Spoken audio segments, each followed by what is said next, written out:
KB. Ganesh കുമാറും കടന്നപ്പള്ളി രാമചന്ദ്രനും മന്ത്രിസഭയിലേക്ക്. മന്ത്രിമാരായ ആന്റണി രാജുവും അഹമ്മദ് ദേവർകോവിലും മുൻധാരണ പ്രകാരം രാജി സമർപ്പിച്ചു.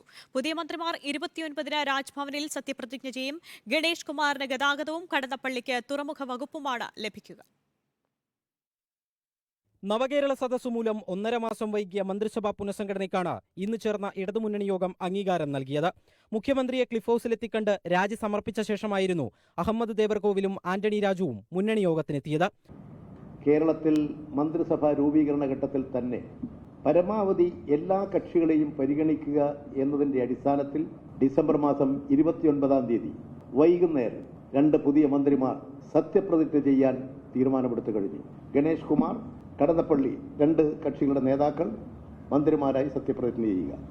രണ്ടാം പിണറായി സർക്കാരിന്റെ സത്യപ്രതിജ്ഞയ്ക്ക് മുൻപ് തന്നെയുള്ള ധാരണ പ്രകാരമാണ് ജനാധിപത്യ കേരള കോൺഗ്രസ്, INL എന്നീ പാർട്ടികൾക്ക് പകരം കേരള കോൺഗ്രസ് ബിയും കേരള കോൺഗ്രസ് എസും മന്ത്രിസഭയിലെത്തുന്നത്.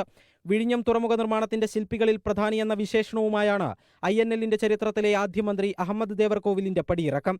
ശമ്പള പ്രതിസന്ധിയിൽ നട്ടം തിരിയുന്ന KSRTCയിൽ കുടിശ്ശിക തീർത്തു നൽകിയതാണ് ആന്റണി രാജുവിന്റെ ആശ്വാസം.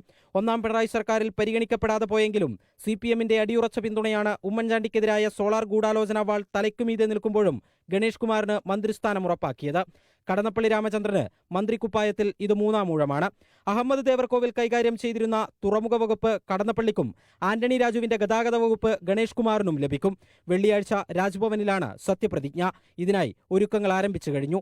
ജനുവരി 1-2 തീയതികളിൽ നടക്കുന്ന എറണാകുളം ജില്ലയിലെ 4 മണ്ഡലങ്ങളിലെ നവകേരള സദസ്സിൽ പുതിയ മന്ത്രിമാരായിരിക്കും പങ്കെടുക്കുക.